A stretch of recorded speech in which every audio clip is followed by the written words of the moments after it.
Welcome. I have no idea how large a crowd we have, but I want to thank our engineering firm B&L that with help of Penn Trails putting on this public hearing that we have to do virtually in today's world. Thank you, Andrew and Ted. I'm Sam Kressler, Southampton Township Supervisor, and this is the Furnace Run Park Master Plan Development meeting to discuss and learn about the project. I know we're excited about it. Ted is our lead. Andrew is also a key with B&L and some other folks, and I'll let you professionals take it from here. Well, thank you very much, Sam. It's really a pleasure to be able to speak to everybody tonight about this great project for the township. Andrew and I are super excited. We were very excited about proposing on it, and we've been excited about this project since we first started with it. Just some quick introductions. We're working with a project advisory committee that includes Sam, and some of the other supervisors, Maria, the town planner, Tyler, who's the director of Scopra, and then some citizens, including Mike Unruh, Tom Horvath, Lauren Cordell, Mike Pimentel, Kirk Weaver, and Katie Hess, and also two of the other supervisors are on our committee as well, Randy Bernice and Roger Hall. I'm Ted Kolinkowski with Partner LaJudas. I've been a landscape architect working on municipal park projects for over 30 years now. And my colleague, who's been doing a lot of the work, most of the work actually, Andrew Reese, is an environmental engineer with Partner LaJudas. Andrew? Hello, everyone. And also on our team for B&L is Philip Rath. From our Penn Trails partners on this project, I'm not sure if Larry Knutson is on or not. Larry is, we're thrilled to be able to team with Larry. He's a noted nationwide trails expert and also an expert on universal design. He's written a couple of books on that subject. And his colleague, Sarah Walters, who's also a landscape architect. Just a few ground rules about this webinar. Everybody that is not a presenter, so if you don't see your face on our screen, you're not a presenter. So you will remain muted for this forum. But if you do have questions, please use the Q&A box at the bottom of your screen, and we'll respond to them at various points in the presentation. We're not going to have prompted questions in this presentation. Sometimes we do. We may have a future presentation where we use that feature. So the chat box has been disabled. All of the questions and comments that you type in will be logged. We get a printout of them at the end. And Dan, I'm pretty sure this is being recorded now. Yes, that's correct. Okay, so just so everyone knows. Just some quick notes about Furnace Run Park. It's not officially opened. It's not safe in all areas for public access, so extreme caution is needed. Also, the park boundaries are not marked, and at this point, you may wander onto private property without knowing. Also, at some point in the future, the township may be able to provide tours by appointment. Here's another little Zoom webinar guide for you. This is not a normal Zoom meeting. And again, this points you towards the Q&A box at the bottom of the screen, so you know that what it looks like. And again, this is being recorded. Our agenda for tonight, we've done the introductions. We're going to talk about why Furnace Run Park, a little bit of history. We're going to review some of the data gathering, which Andrew is going to do the majority of. We're going to talk about some preliminary opportunities that we've been discussing with the Project Advisory Committee, and then we'll have an opportunity to answer questions that are entered into the Q&A box. And then we'll talk about upcoming public events. So why Furnace Run Park? This place is extremely interesting, and it hides a lot of unique places in it. spite of how monumental one place might look, like this giant gravel pit here, they're all concealed from view in most places on the park, and they're only revealed as you start to explore the park. One of the critical things is we're spending a lot more time outside since COVID-19 hit, and the trend actually started last year before COVID-19, but it's been found in several studies that the more time we spend outside in nature, the better our mental health is. The township recognized that, and when they put out the RFP, they stated that they really wanted this park to create a natural park with open space, passive enjoyment, trails, and provide natural education. So that's sort of been our marching order on the park. And also to provide a range of park and trail experiences to serve the widest possible range of users. There was a study published in the Pennsylvania Environmental Digest blog in July reporting massive increases in visitors to parks in Pennsylvania, beginning in March when COVID first hit. And trails have seen an increase of 52% visitors, a 52% increase in visitors since last year. And that increase is over 97% over 2018. Nationwide trail count data has shown users have doubled. So this trend is a nationwide trend. Looking at a national study on the public perception of local parks, the vast majority of the respondents to that study perceived parks as providing community benefits. 81% of them felt there were benefits to members of their household. 92% of them believed their community benefited somewhat or a great deal. 80% of non-park users believed that parks provided benefits to their communities. And most frequently, respondents cited fitness and exercise as one of the great benefits of parks. The brand new Pennsylvania State Comprehensive Outdoor Recreation Plan mentions several key themes in terms of what they see as trends in parks and recreation, and health and wellness is one of the leading themes. Recreation for all, having a sustainable park, funding and economic development to assist with marketing Pennsylvania as an outdoor recreation destination, and the use of technology to support health goals and help people find parks and recreation places outdoors. The healing power of nature is one of the things that's been studied quite a bit. There is a link between nature and our well-being that's been discovered. Green spaces at schools and workplaces help people think more clearly. People that live close to parks and use them a lot are happier. A University of Michigan study found that after walking 50 minutes in nature, subjects performed significantly better in memory tests than those who walked in an urban environment. So basically, the bottom line is the more time we spend outside in nature, the better our mental health will be. And what about children? You may have seen the effects of too much TV or computer time in your own home. There was a book that was published a few years ago, The Last Child in the Woods by Richard Louv.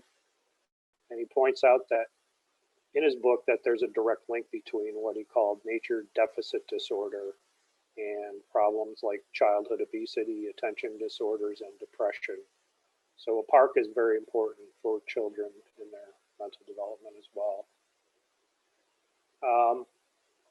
There's also, as part of the Pennsylvania State Comprehensive Outdoor Recreation Plan, a study that was commissioned of the need for local parks and trails within a 10-minute driving distance.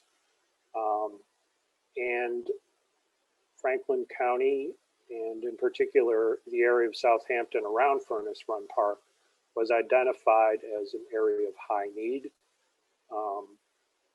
And if you look at the high need areas, the township and county will be able to fill that need with this park. And that is a fact that won't be lost on grant application reviewers, by the way. Another study of the economic impact of parks showed that for every dollar invested in a Pennsylvania State Park, $12.41 of income was returned to the state. And their sales impact was $274.2 million. This was in 2010. So if you want to multiply that by the increase in visitors and users in 2020, that would be pretty significant. Restaurants and bars, gas and oil were the largest percentage of spending, and then groceries, takeout food and drinks was another high percentage spending area. The benefits, a study in New York State found that benefits exceeded the direct costs of maintaining parks at a 5-to-1 ratio. So more than $5 in benefits for every dollar in maintenance costs. While these are state parks, this park at Furnace Run is likely to be comparable in size and diversity of opportunities for recreation. A little about the park history. We don't know a whole lot about it, but this is the first phase of our project, and we're really in a learning phase. A lot of that is summarized in a tech memo, which will be made available to the public as soon as the project advisory committees had a chance to look through it and review it. We do know that before the park was a quarry site, it was part of the regional iron ore industry. And this photograph here is from a book that I have a citation later on in the presentation. This is a charcoal pile. They made the charcoal so that they could ship it down to the coal furnace. We suspect this is what was going on at the site. Most recent information we have, actually the oldest aerial photo we could find was from 1994. And this is what it looks like. And you can see the extraction area. Can you see the arrow? Main extraction area in 1994. You can see that this, what we're calling the south leg of the project, has sort of been denuded at this point. The other areas they haven't started digging into yet, but you can also see kind of the faint lines of some test holes that were being dug throughout the rest of the site here. There's also quite a bit of processing plant facilities on the site at this point in time. Several years later, in 2013, you're starting to see all three of the excavation areas in use. Some of the processing facilities have been taken away as that part of the operation was being phased out. And most recently in 2017, you're starting to see some reclamation underway of some of the extraction areas.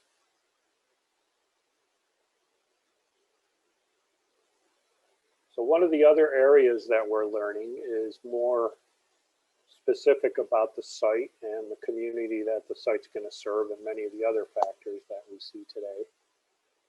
This was a great day. We're standing out there at the Furnace Run in the south leg, and you can see how beautifully forested that part of the site is. So what about some of the demographics of the community and how it relates to the park? Well, we know that Southampton, Shippensburg, and Franklin County are growing at a pretty significant rate since 2000. The township's population has grown 38%, Shippensburg has grown 22%, and Franklin County overall has grown 19%.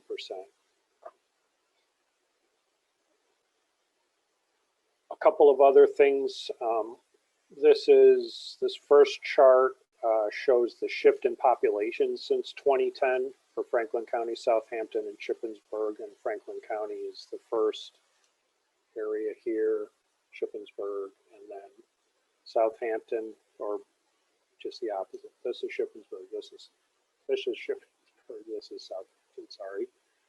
And you can see that there is quite a shift from this 20 to 34 age group, and a shift towards higher numbers in our older age groups of the demographics. And you can also see this in the age distribution plot right here, where more than half of the community is 55 to 65 plus or under 19.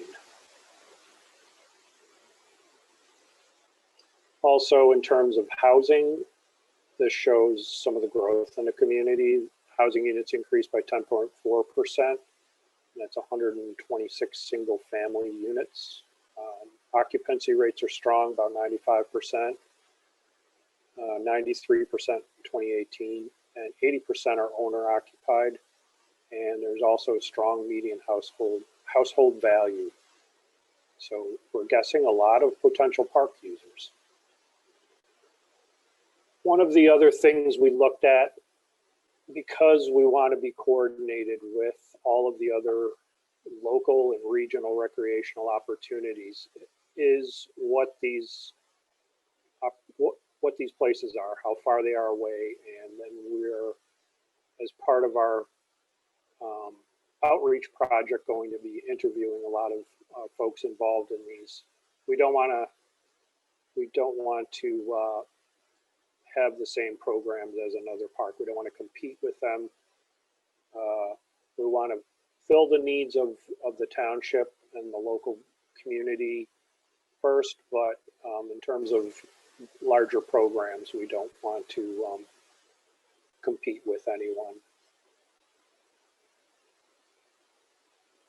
One of the other things we looked at was the 2015 comprehensive land use plan for the township. The park is located in an area targeted as agriculture and woodland conservation zone, so very compatible with the land use plan. And one of the other interesting things we found was a proposed connector to US 11, between US 11 and Mansville Road, which would give direct access off of exit 24 to Mansville. So that makes it easy for folks to get off of the highway to get to the park if they were visiting. And I'm going to now turn the presentation over to Andrew, and he's going to talk about some of the softer sides of what we've learned about the park and about the environment of the park. So my name is Andrew Reese. I'm an environmental scientist and engineer with Barton & Judas, and I work with Ted kind of looking at more of the conservation and environmental aspects of this study. We looked at a couple different things, one of them being regional conservation efforts. Some of the biggest initiatives are led by the PA Conservation Landscape. That includes DCNR and the ATC, which is the Appalachian Trail Conservancy. Another big player is the South Mountain Partnership, which does involve DCNR and ATC as a major player, but it also includes businesses and local organizations in the community that come together with the focus on conservation, promotion, and connection of landscape and essentially natural resources. Go to the next slide. Some regional conservation efforts include that the South Mountain Partnership was involved with. In 2008, they prepared the Fermata Report, which was essentially an analysis of tourism and outdoor recreation opportunities. In 2009, they fostered a mini grant program, which was basically to start catalyzing some actual on-the-ground efforts and get some projects through to construction. And then in 2012, one of the biggest things that was a great resource to this project, they developed what is called the Cultural Landscape Assessment, CLA, and that provided a model of assessment of essentially landscape history and how it has changed over time And that was a great resource that we utilized in the development of our master planning. In 2011 to 2016, the South Mountain Partnership Strategic Plan identified 3 primary goals. They're listed below, but they kind of essentially correspond with some of their other strategies. But basically, to preserve, sustain, and develop critical natural and cultural assets of the region, promote the region's natural and cultural assets and develop them into a major regional economy, and build a critical mass of public and private organizations, nonprofits, and citizen supports to develop and further promote the partnership's mission.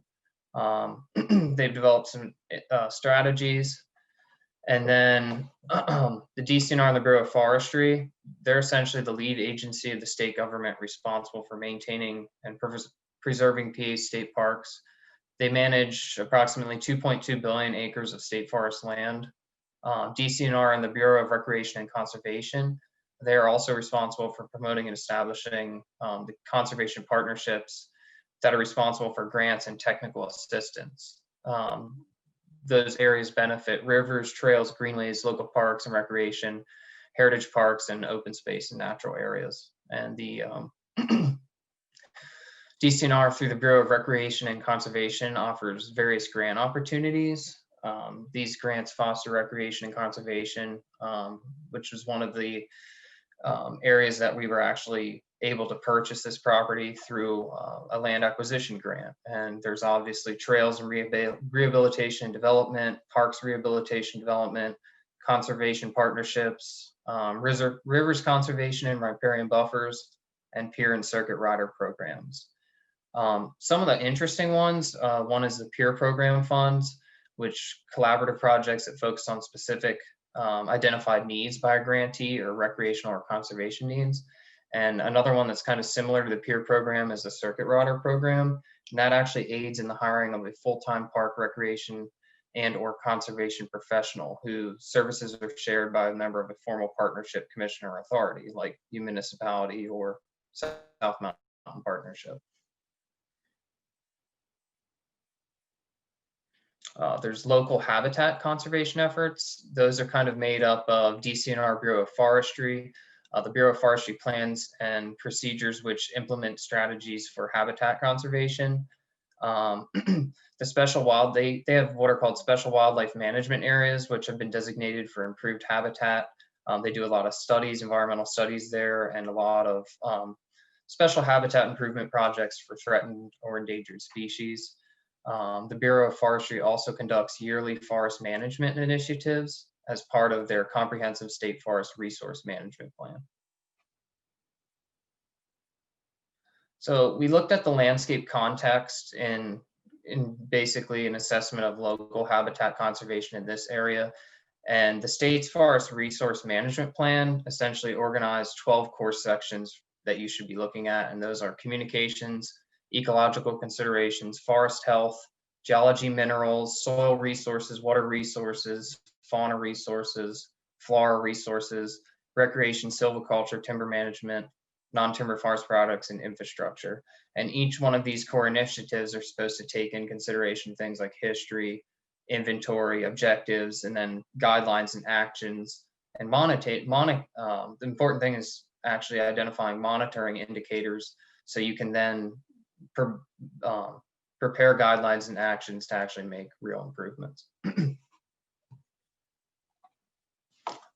We looked specifically at the topography and geology, which actually make this site very interesting. The park is located in what is called the Northern Blue Ridge Mountain Range in South Mountain Landscape Complex, which is actually at its widest and highest in Pennsylvania within the region. It's primarily located on sandstone and quartzite rock formations that are resistant to weathering, which comprises deep north-south ridges of the South Mountain system. This could be seen in kind of the Polk Hill structure in the southern leg of the site. The geology of the site is mostly made up of metamorphic limestone-based rock off of the Cumberland Valley and shale and sandstone off of the Triassic lowlands. Two general formations include the sandstone and quartzite ridges and the metarrhylite formation on the east-facing slopes. An overall assessment of property elevations range from 845 AMSL to approximately 1185 AMSL at the southern tip of the property line at Polk Hill.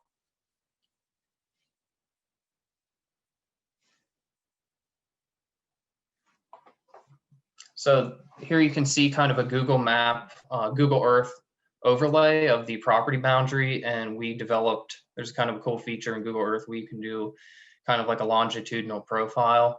So you can kind of see the elevation range from, which would be kind of at this area right here.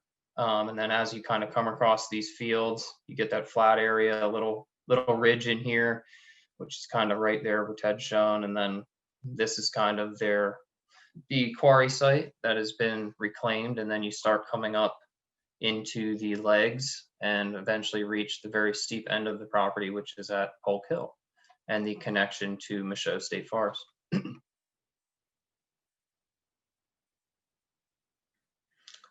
Another thing that we always look at is hydrology. The flow of streams and the availability of groundwater within the South Mountain region are a direct result of the actual underlying geology in the bedrock.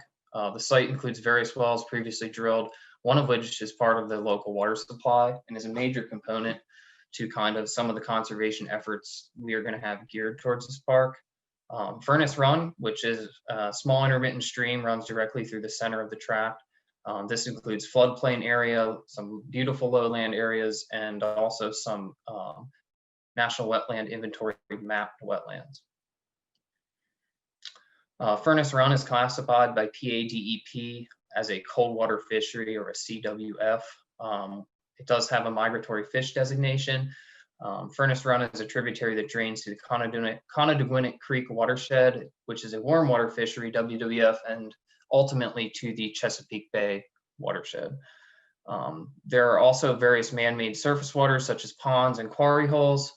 Through physical inspection during site visits, these ponds have been evident to sustain aquatic life such as fish, frogs, turtles, hydrophytic plants, and algae. Something very interesting about the site is we identified a vernal pool, one on the site and one in very close proximity adjacent to the Michaud property. Vernal pools are particularly significant set of natural resources, as they typically house a rare subset of species, unique plants, animals, amphibians. A lot of salamanders and frogs utilize vernal pools for when they migrate to breed and lay their eggs. So they're really valuable to the ecological community and definitely should be a large, in part, preserved through this project. We looked at the vegetation. The South Mountain and Michaud State Forest is comprised of formerly iron furnace lands that had been decimated in the past by extensive harvesting of trees, which to generate the charcoal that fueled the local iron furnaces, like we discussed. Over the past 100 years, forest management philosophies have actually allowed the forest lands to succeed into maturing second growth forests. So they have recovered very successfully. The park site has experienced the same effects through intensive timber harvesting and mining. So there's been a lot of disturbance through its history.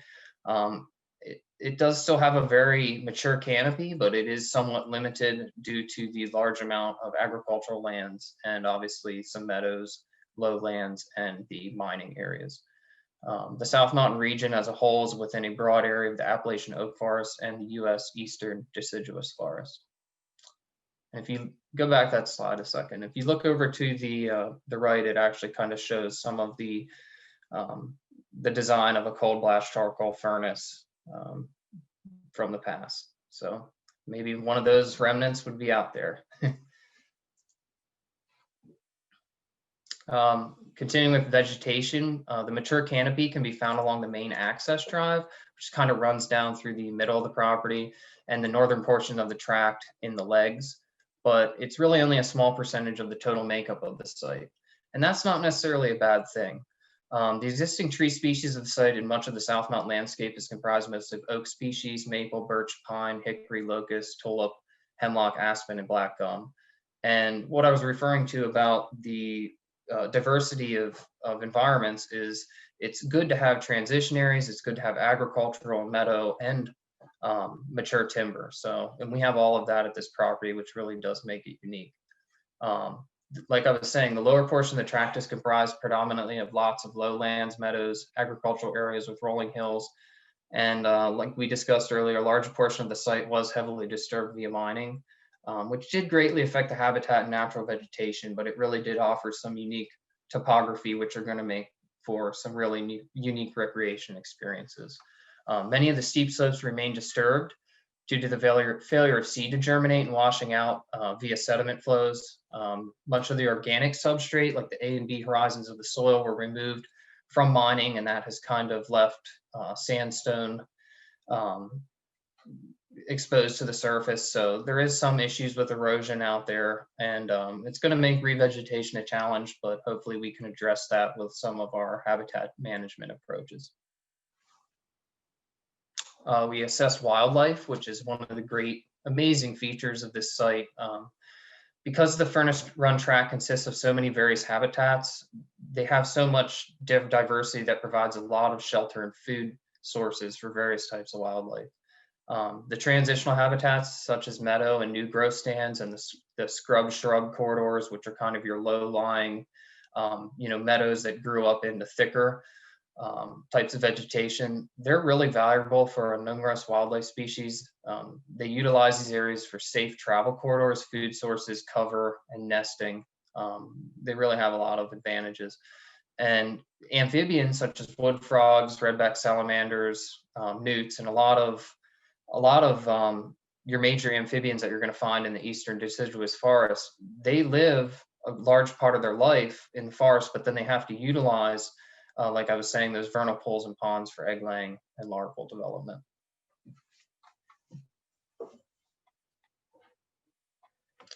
Transitional habitat predators, birds, and mammal species that utilize the open aquatic habitats of the ponds or adjacent grassland areas. They include a broad range of species such as eastern screech owl, red-tailed hawk, gray foxes, and coyotes.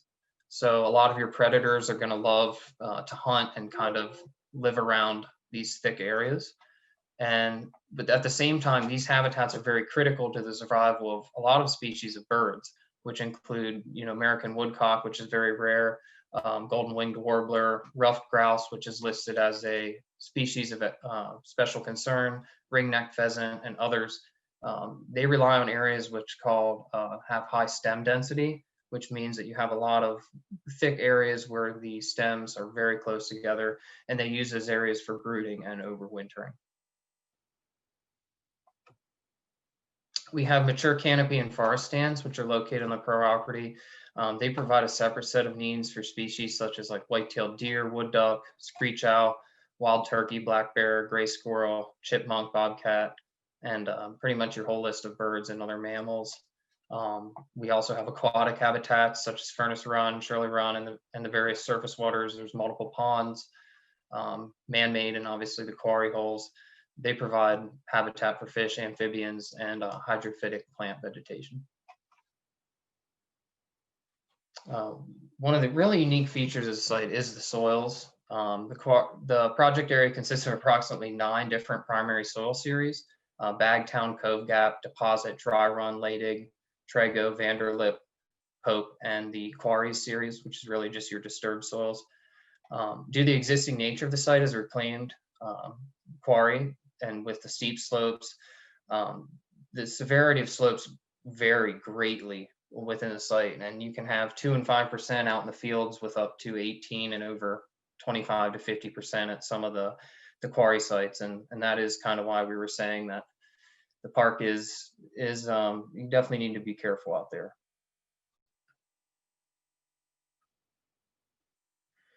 Looking at soil engineering capabilities, obviously soil plays a big component in your structural design and development of trails and structures. Natural surface roads and trails are feasible for some soils, dust, and large stones. So we might be able to utilize natural surfaces and not have to look at more permanent improvements such as pavement. Soil has 1 or more features that are unfavorable for on-site septic treatment without major soil reclamation, special design, or expensive installation procedures. poor performance and high maintenance can be expected.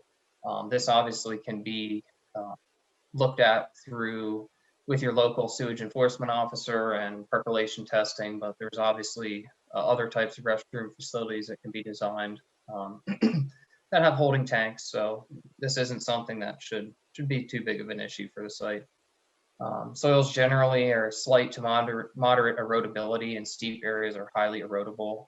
That's definitely evident in obviously the areas that have been mined. So some of the trails we have to take in some definite consideration into the long-term maintenance and the design of those trails to both be accessible, but to make sure that they hold up and they don't wash away. And soils currently have inherently high productive ratings for agriculture.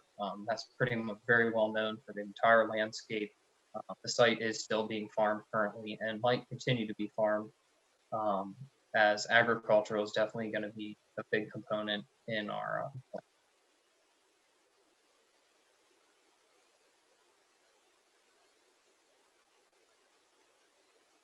A minute.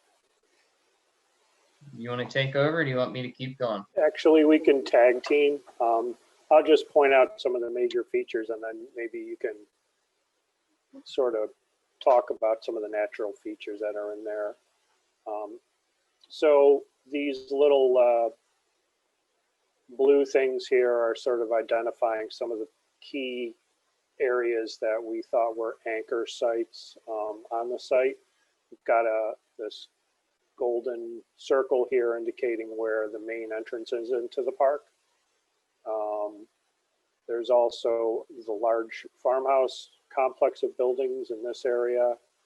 We're pointing out here the farmhouse and the outbuildings that are connected to it. There are some beautiful little meadows and woodlands in this quadrant of the site. Right next door is one of the mined areas that we've sort of called the North Pond, which is also a fascinating area. And another small meadow area here. At number 3, these two projections of the site out towards the Michaud State Forest, we're sort of calling them legs. If you look sideways at it, it looks like a hockey player, maybe a hockey goalie. So the north leg has more mature forest on it. And another gateway, possibly here where a trail might connect up to the Michaud State Forest and eventually onto the Appalachian Trail. The south leg has the emergent woodlands. That's where Andrew was pointing out some vernal pools existed. And we also found a major stand of white pine, mature white pine in there.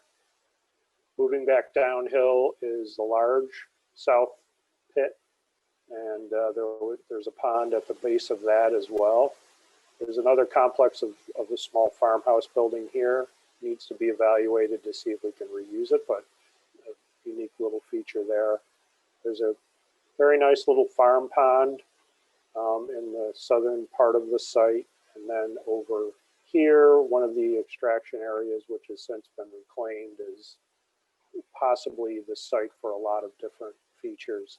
This feature that you're looking at just indicates areas where you can stand at a high point and it just catch some amazing views across the landscape and into the distant view shed.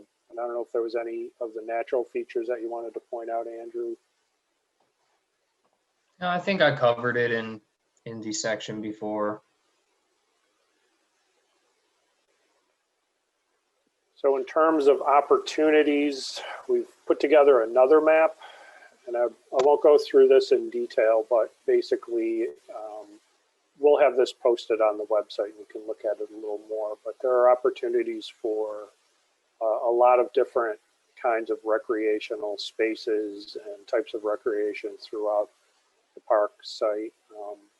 There's also these yellow lines indicate a possible trails network, and showing that there's an opportunity to create a really nice system of trails that will give you a really interesting bunch of the landscape features that are out there, as well as different kinds of experiences, and will be able to be available to several different levels of users, some of them requiring accessibility, etc.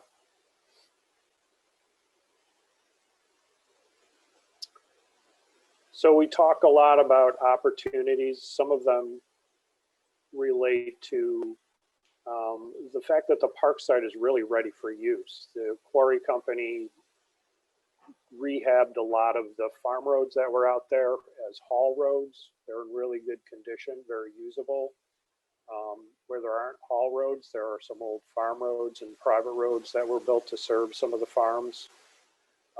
There's also public utility services on the site. Both of the farmhouse areas are served by public water and public electric. The buildings, for the most part, some of them are usable, reusable, could be rehabbed into other uses. And there are just, as you saw in the last couple of graphics, there are a lot of desirable views sprinkled around the site. There are a lot of interesting spaces and a variety of different unique settings that you just wouldn't get in other parks around the area. We also feel like it's an advantage to be adjacent to the Micho State Forest. And Larry tells us that it's a 1/2 day hike to the Appalachian Trail from the site.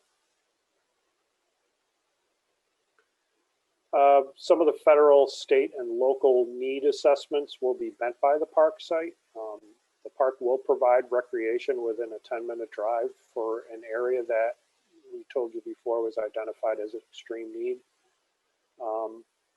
The park will provide larger, more flexible space for some programs that are already ongoing in the community, might be getting overcrowded or outgrowing their spaces.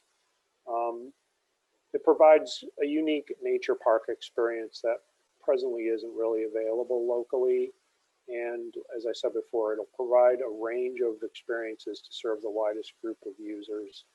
Because of the great roads network that's out there, we'll be able to get seniors out there with public transit, as well as pedestrians and bicyclists. Another key element of the opportunities is the opportunity to really enhance the region as a recreation destination, bringing visitors to the area. We saw before some of the studies that showed the economic advantages, the positive economic impact that can have on the tourism economy locally, and really enhances the quality of life in the community. It's also an opportunity to provide recreation for the underserved. Larry will be consulting on how to provide those opportunities for the widest range of interests and abilities, and that'll include making accommodations for the ease of movement of seniors, providing facilities for folks with special needs, and then again, providing public transportation. Another opportunity, and this is a really important one, to bring the community together. The township is going to be looking to develop this as a community. We're looking for partners, folks that are going to be willing to volunteer, step forward as stewards of the project. Already, there's been some interest from the South Mountain Partnership, some of the local colleges, but really enlisting new groups in the development, operation, and maintenance of the park is going to be key to the success of the project. Even small groups, youth groups, scouts, school groups, fraternal societies, a lot of different organizations might be able to get involved, as well as private enterprise or some corporate philanthropy. Basically, the township itself cannot build the park. It's going to need help. Another opportunity is to protect the local water supply by encumbering this land as recreational. The parklands will protect the aquifer around the main source of water. It'll essentially be public control of all of the streams and ponds in the park. And our intent is to take advantage of some green infrastructure in the park design. And if there is agriculture that takes place, use sustainable agricultural practices. There are some some good agricultural soils in the areas that have been farmed in the past or have been occupied by orchards. This could provide a setting for children's gardening, for setting up small senior special needs accessibility gardens. We could see future farmers of America having experimental plots out here, small community garden, community orchards. This could be the focus of things like harvest festivals. It's also an opportunity for environmental stewardship. Just the variety of settings and some of the natural features that Andrew talked about makes it a perfect site for children's nature education. With some slight habitat enhancements, we'll be able to bring in more wildlife. And this also could present an opportunity to partnership with some of the environmental programs at public schools and colleges, as well as to begin some invasives management. The park could also be a place for the community to get together and celebrate with seasonal festivals. Traditional local events could be held here, outdoor performances, things like geocaching events, BioBlitz events where you collect a lot of information about the natural environment of the site. We were involved as a company in some playground raising events where some nature playgrounds were created by the community. Always a great community bonding event. There could be privately run events held out there as well as private receptions. And that leads to the idea that the park also presents an opportunity to pay for itself by generating some revenue to offset the costs. The park site is so big and dispersed across the landscape that there's enough space for events to be going on without really bothering folks who just want to be the local users of the park visiting one or the other sites there. It's kind of, because of all the topography, an ideal site for maybe some adventure recreation events. Because of the beautiful setting and all of the great views out there, we could see demand for private rental of facilities, possibly even photography and videography settings around the site, and just getting some rental fees for that, and also maybe some large events like receptions and so on. Looking closely at some of the key areas, the Lindsay Lot Road is here, and this is the gateway. This is the water intake, center of the aquifer here. Here's the main entrance road that goes into the site, and there's a little meadow area as you enter that has been discussed as kind of a great place for like a little neighborhood playground right off Lindsay Lot Lane, highly visible, a wonderful way to set up a gateway into the park, which could include sort of a nature-themed playground, a little bit of parking and pull-off, and maybe some informational kiosks about the park and the facilities there. That road leads back to the small farmhouse, which is central in the site because it's served by electric and water. There's possibility of this becoming some sort of welcome center, which could have restroom facilities, upgraded sanitary, and then all of the tree lines that are out there and some of the flat areas would provide great places for sort of sheltered, dispersed parking facilities. So you could probably hide a lot of cars around this building here.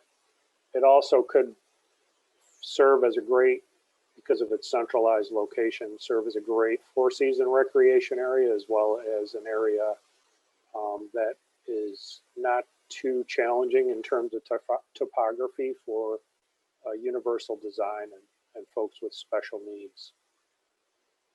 And then the main farmhouse has a complex of buildings. This large building here has lost to a fire, but some of the other buildings look like they have some promising opportunities for reuse, maybe as education pavilions, could be equipment storage, community agriculture centers, a little bit of parking. There was discussion of maybe using the farmhouse as an office space or a housing for, let's say, the park steward. The North Pond is also kind of a unique spot, which has some potential for maybe studying reclamation practices. Could have some testing, some geological testing going on out here, and also some wildlife habitat enhancements, also possibly winter recreation. It's not as abrupt as the South Pond, and there's opportunities, probably picnic areas, and easier to access. The sort of the dry pit along the southwestern property line would be the place for maybe an amphitheater. There's sort of two kind of deep bowl shapes, one here and then one on this side, and then there's sort of a nice little plateau up at the top of the slopes here where you could have really wonderful vistas, perhaps a little viewing area there. Could also be a seasonal events area and have winter recreation. So again, here is the opportunities sketch, and a lot of that information is here. We borrowed these little icons from the National Park Service. So when this presentation will be posted at the Shippensburg Community Recreation website, you'll be able to get a closer look at this. So this is really just the beginning of our learning from the public on what they would like to see at the park. This informational meeting will probably be followed by other meetings. Ongoing right now, we have the community newsletter. We'll have some information. The Scopra website, which you can see right here, has a web page already dedicated to the park. You can see Furnace Run Park down at the bottom of the list of parks locally. More information as it becomes available will be posted here. We're going to be meeting with the project advisory committee. There's also project branding opportunity that we're going to work on. Here's just kind of an interim logo that was developed. You'll be well informed in terms of future events by the local press. We'll be issuing press releases. Some of the other things we're doing, there are stakeholder interviews underway. There is a public survey out there. We've had close to 60 responses already to that. There's a link at the website, and there's also, if you have your smartphone on you and you want to jump onto the survey right now, you can scan this QR code right in the screen here and do so. And this, like I said, this presentation will be posted on the Scopra website, so you'll be able to tell your friends to go and do that as well. And you can also, if you're looking at this on your computer, you can click on this link and get right to the survey. Some of the other future events that we're looking to hold include community open house. Obviously, that's not feasible in the current state of a pandemic. And we'd also like to do a park walk shop, which would be an opportunity to get out in person at the park and maybe take a look at some of these incredible sites and kind of talk about what could be there. We'll have another public meeting once the final product of this effort, which is the master development plan document, is put together and accepted by the project advisory committee and the township. And that is about it. I don't know if Sam, Maria, or Tyler had anything to add. Andrew, if you had anything to add, and then we'll answer any questions that might be out there.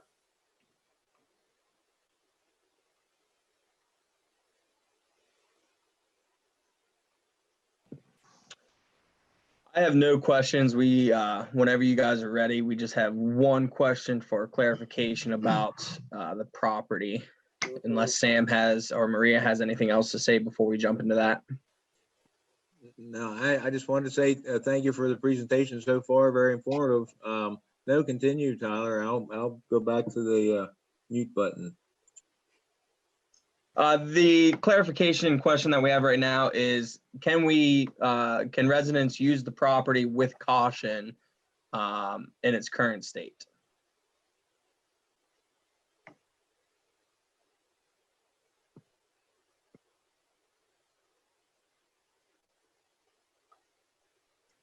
Guess I have to unmute myself. That's a very good question. There are exposure there. That's all really I can say at this moment. I can't give you a definitive answer.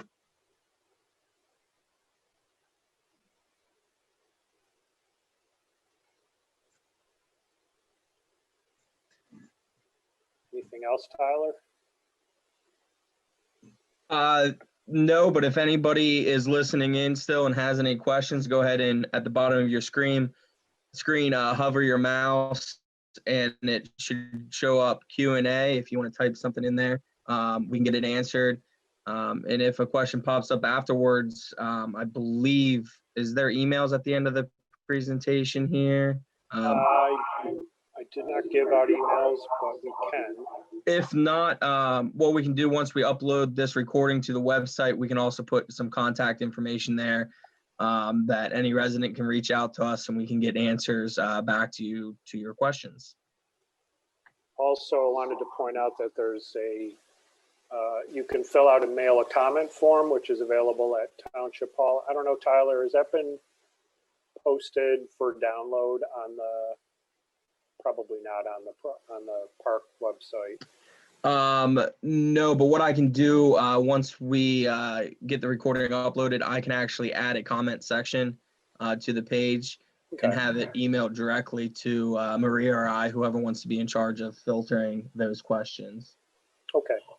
And there's also a space where you can enter as many comments as much as you want in the survey at the very end of the survey. You're also encouraged to speak with members of the project advisory committee, and I can quickly flip back to that slide if we need to. You can send a form by email to Township Hall, and that's that comment form. It's actually a tri-fold. It shows you where to fold it, and then you can just staple it. The address is already there, but it doesn't have a stamp on it. And we'd encourage everyone to keep an eye out for future events. We'd love to meet you and talk to you about the park. And if there are no other questions or comments. My last comment would be, please push the survey, share it to everyone you know that lives within the Shippensburg community. That way we get as much results back as possible, for we know how to move forward with the development of the park. And thank you all for coming out tonight and listening in to where we're at with the project. As we said in the very beginning, this presentation in its entirety is being recorded. So we will provide a recorded video version and audio version, as well as any comments that we received, text comments to the question and answer to the township.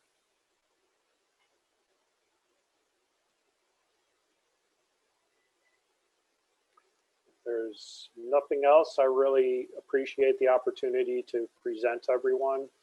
I really mean it when I said Andrew and I are very excited about this project. It's something we feel very passionate about, and we're very much enjoying working with the committee and the township staff and Tyler and everyone we've met in Southampton. So thank you very much for a great opportunity.